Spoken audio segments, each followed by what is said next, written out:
به نام خداوند بخشنده و مهربان، عرض سلام و خسته نباشید خدمت همه شما خوبان و همراهان همیشگی میلی اسپورت. بازیکنان دلاورزاده دره ترکمن در برابر عدالت. بریم به سمت گزارش بازی. نبرد دلاورزاده دره ترکمن در برابر عدالت. سمپاس اونقی دروازه‌ای که باز میشه.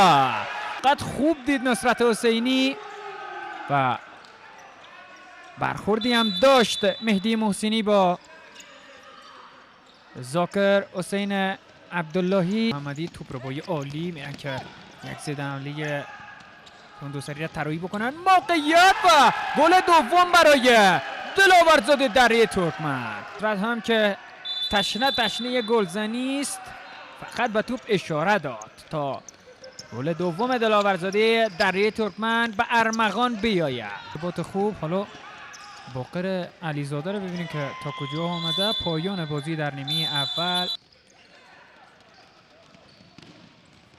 بازم فرصت و توپی که حالا جمع میکنه. سرانجام قفل دروازه باقر علیزاده باز میشه توسط مسلم پناهی. نداد و اینجا مسلم پناهی از راه رسید و در ریباند دروازه باقر علیزاده را سرانجام باز کرد. باز هم موقعیت و گل مساوی برای عدالت.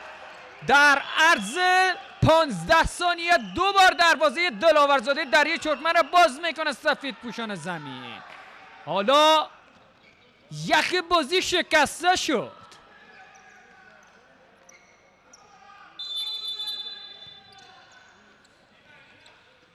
اینجا موقعیتی که خلق شد یه دروازه اعلام کرده برای این تیم. واسه موقعیت و گل سوم برای عدالت. اینجا توپی که رسید محو شد روی او صحنه. روح الله نظری باز هم توپ ربایی، باز هم موقعیت، ضربه و گل چهارم. تیر خلاص رو میزنه رحیم حسینی.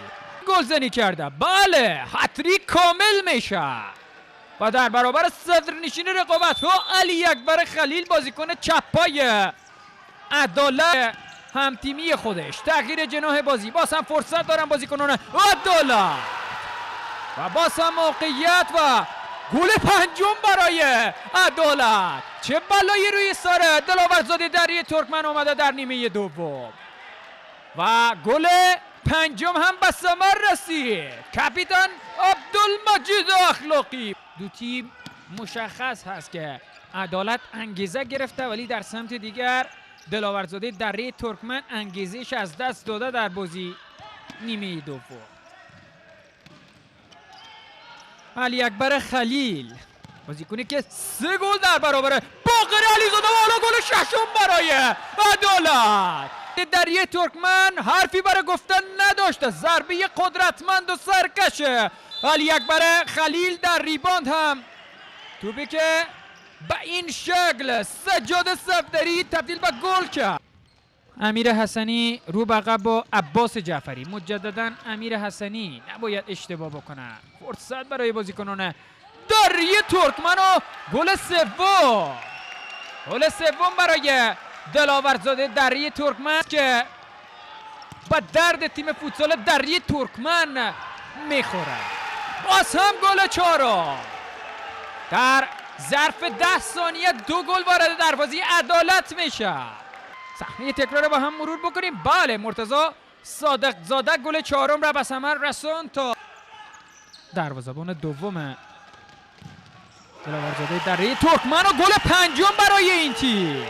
عدالت و نفس‌های گرم دلاورزاده دره ترکمن با تصویر مشاهده بکنه ضمن اینکه موقعیت برای بازیکنان عدالت و گل هفتم برای این تیم.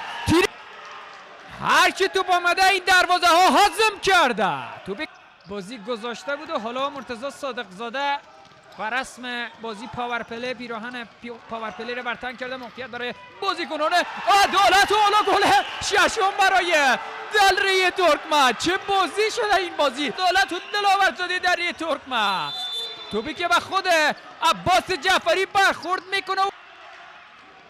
ثانیه های پایانی و پایان نبرد میان عدالت و دلاورزاده دریای ترکمن.